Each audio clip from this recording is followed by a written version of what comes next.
Welcome to Brain Vision.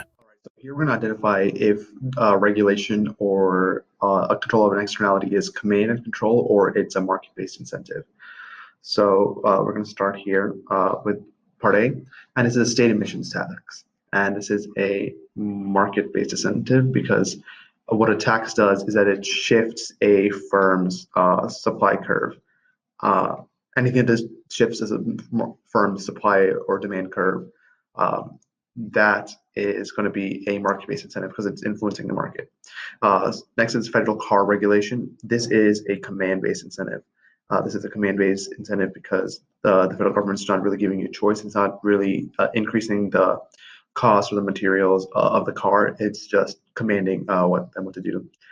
Most unfunded regulations are command. And so the EPA sets water regulations. This is also a command-based solution to externalities.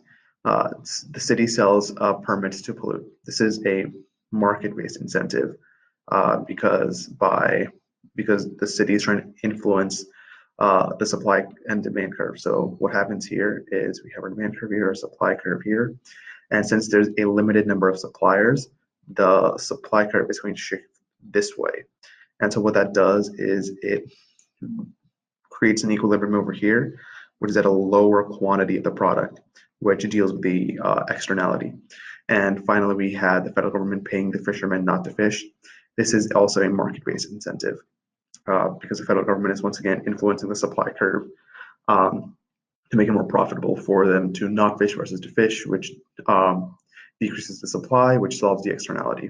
So it's the same situation in these three, and these two, there's no sort of real change on the market graph. It's just something that companies have to enforce.